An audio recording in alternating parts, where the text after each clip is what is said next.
can feel 하루 이음에 너여대 내 손밑에 머리 그들 bones I'm in a panic get the hurry out. Bonjour mes Nakama, alors aujourd'hui on se retrouve pour une nouvelle vidéo qui va être sur One Piece collection Hachette Toho Animation, le numéro 51, Empirio Ivankov, la reine du royaume de Kenetrave.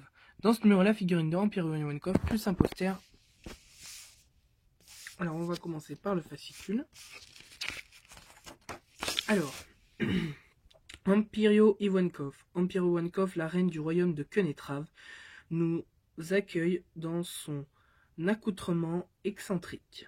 Ivankov a une tête étonnamment grosse sur laquelle se trouve une énorme chevelure de couleur violette, surplombée de sa couronne. On distingue un collier sous son menton en forme de pointe. Fard à paupières fossiles et rouge à lèvres mauves viennent égayer son large visage souriant. Son body rose ouvert de la poitrine au bas du ventre laisse apparaître un tatouage.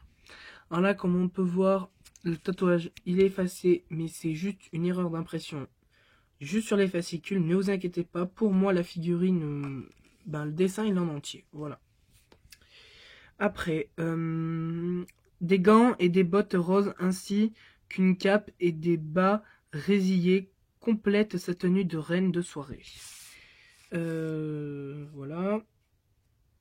Nom Empirio Ivankov, fonction lieutenant de l'armée révolutionnaire, leader des newcomers, âge inconnu, organisation armée révolutionnaire, royaume de Kenetrave. Alors là on a un petit avis de recherche où on peut voir sur l'image qu'elle est en train de bouffer un bateau, franchement c'est classe.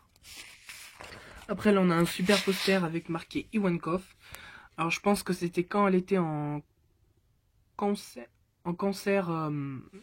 dans Impel Down, voilà. Vu que là on la voit trop belle, franchement le poster est juste magnifique. Après, alors, Empirio Ivankov. Voici venu Empirio Ivankov, la reine des soirées folles au niveau 5.5 d'Impel Down. Un paradis secret, personnage au charme irrésistible, il est adulé et considéré comme une véritable déesse par ses comparses. Proche de Monkey D. Dragon et faisait partie de l'armée révolutionnaire. Il a joué un rôle important à Impel Down en aidant Luffy à s'échapper de la fameuse prison. Empirio Ivankov est une légende et on lui voue une véritable culte. La reine du bal. Emprisonnée à Impel Down, Empirio Ivankov disparaît de l'endroit où elle était captive. C'est ainsi qu'il devient le leader du niveau secret 5.5.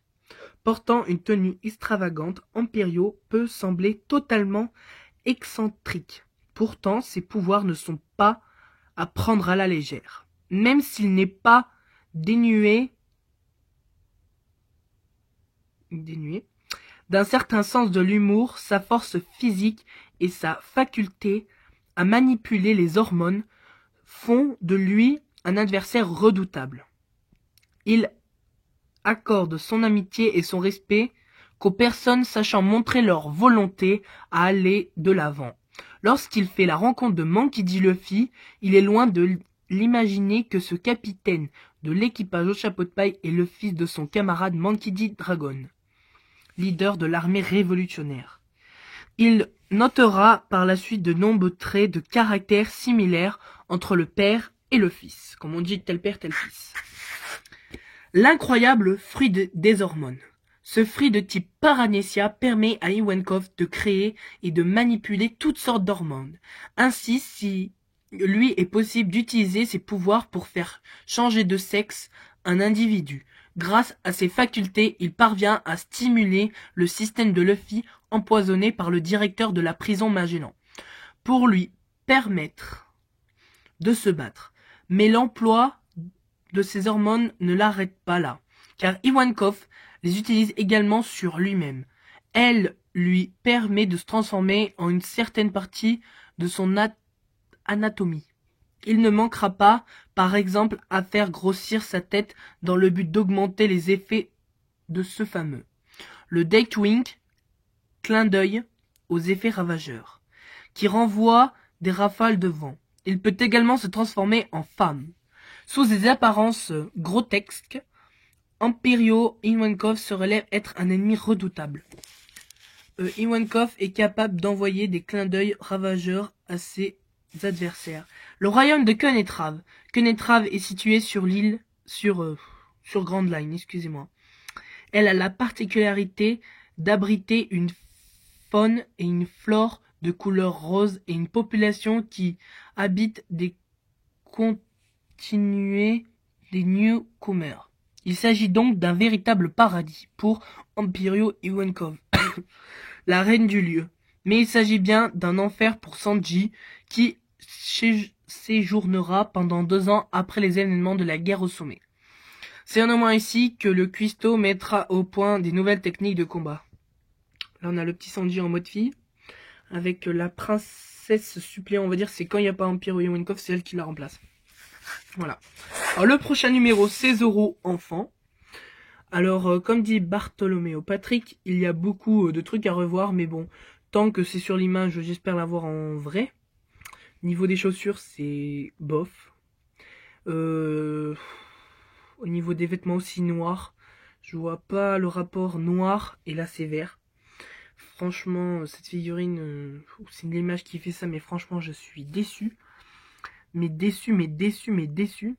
Le vêtement est noir à la place d'être vert. Alors j'espère qu'il sera pas noir parce que la hachette, franchement, je vous hue. Parce que franchement, Zoro enfant, c'est un personnage que j'aime bien et tout. Après au niveau de la tête, bravo. Voilà. Il a juste un peu la tête un peu rond. Au niveau de la couleur, c'est pas assez prononcé beige. Mais j'espère qu'ils vont faire des efforts. Le sabre, il y a des petits cacas là, c'est trop chelou.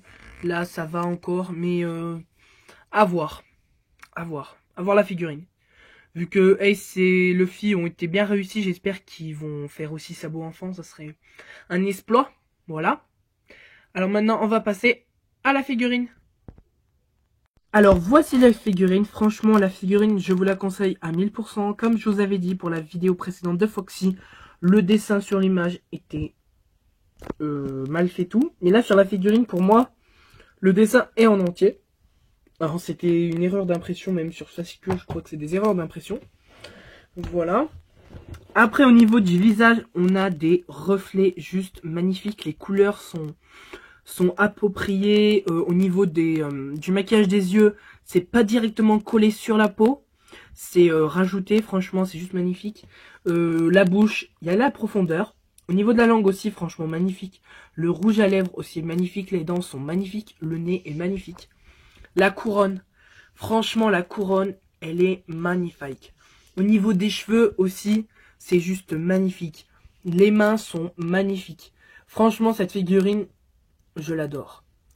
Au niveau des barésies, si on peut appeler ça comme ça aussi, c'est magnifique. C'est pas directement fait sur la peau, on voit bien qu'il y a une petite maîtrise. Franchement, c'est juste magnifique. Au niveau des bottes aussi. Au niveau du collier aussi, c'est franchement super beau. On voit juste qu'il y a des petits traits. Bon, ça a été...